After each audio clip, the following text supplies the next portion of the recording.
Hi, my name is Quincy Mitchell, and this is my contribution to Black History Month. August 28, 1963, Dr. Martin Luther King Jr. gave his I Have a Dream speech on the steps of the Lincoln Memorial. And here is how that speech went. I am happy to join with you today in what will go down in history as the greatest demonstration for freedom in the history of our nation. 50 years ago, the great American in whose symbolic shadow we stand today signed the Emancipation Proclamation. This momentous decree came as a great beacon light of hope to millions of Negro slaves who had been seared in the flames of withering injustice. It came as a joyous daybreak to end the long night of their captivity. But 100 years later, the Negro still is not free. 100 years later, the life of the Negro is still sadly crippled by the manacles of segregation and the chains of discrimination. 100 years later, the Negro lives on a lonely island of poverty in the midst of a vast ocean of material prosperity. 100 years later, the Negro is still languished in the corners of American society and finds himself in exile in his own land. And so we've come here today to dramatize a shameful condition. In a sense, we've come to our nation's capital to cash a check. When the architects of our republic wrote the magnificent words of the Constitution and the Declaration of Independence, they were signing a promissory note to which every American was to fall heir. This note was a promise that all men, yes, black men as well as white men, would be guaranteed the unalienable rights of life, liberty, and the pursuit of happiness.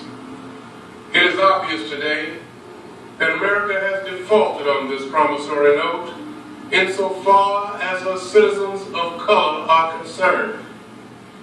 Instead of honoring this sacred obligation, America has given the Negro people a bad check, a check which has come back marked insufficient funds. But we refuse to believe that the Bank of Justice is bankrupt. We refuse to believe that there are insufficient funds in the great vaults of opportunity of this nation. So we've come to cash this check, a check that will give us upon demand the riches of freedom and the security of justice. We have also come to this hallowed spot to remind America of the fierce urgency of now.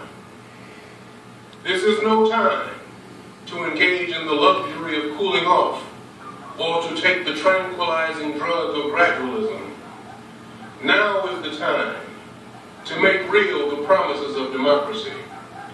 Now is the time to rise from the dark and desolate valley of segregation to the sunlit path of racial justice. Now is the time to lift our nation from the quicksands of racial injustice to the solid rock of brotherhood. Now is the time. It would be fatal for the nation to overlook the urgency of the moment. This sweltering summer of the Negro's legitimate discontent will not pass until there is an invigorating autumn of freedom and equality. 1963 is not an end, but a beginning. Those who hoped that the Negro needed to blow off steam and will now be content will have a rude awakening if the nation returns to business as usual.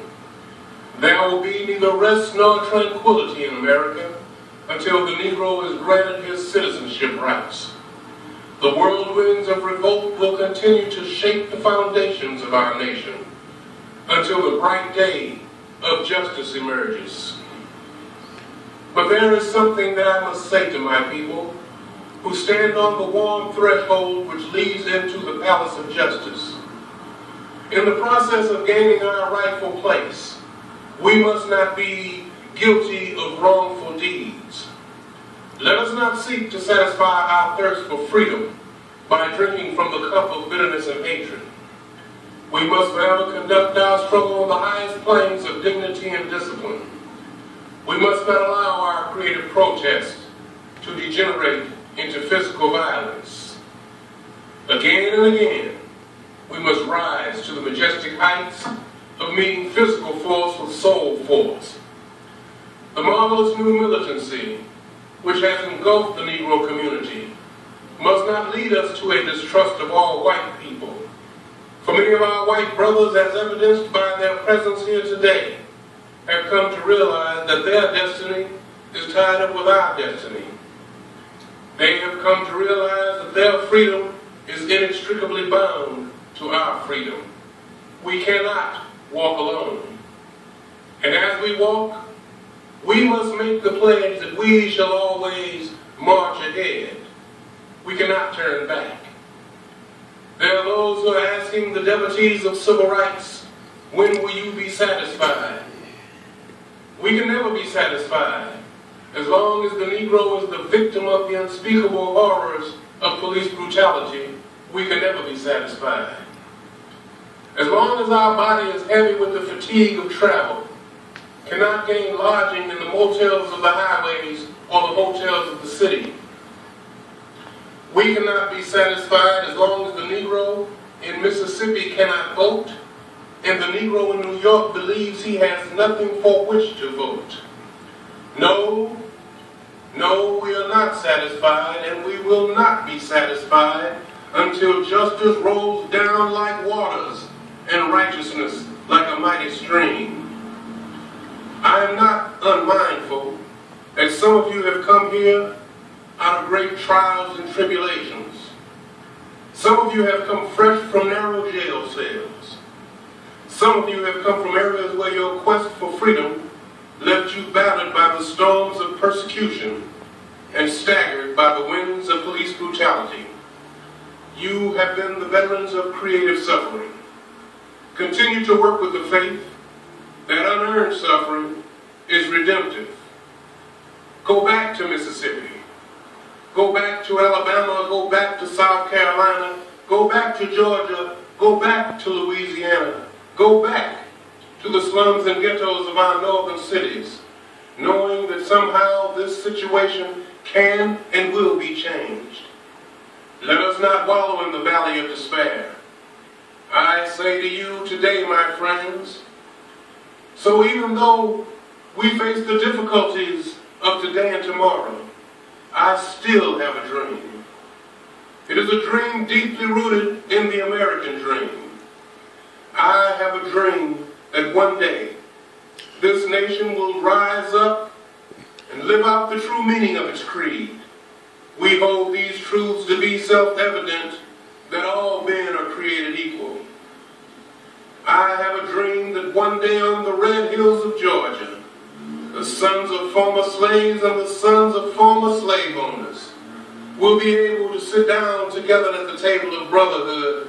I have a dream that one day, even the state of Mississippi, a state sweltering with the heat of injustice, sweltering with the heat of oppression, will be transformed into an oasis of freedom and justice. I have a dream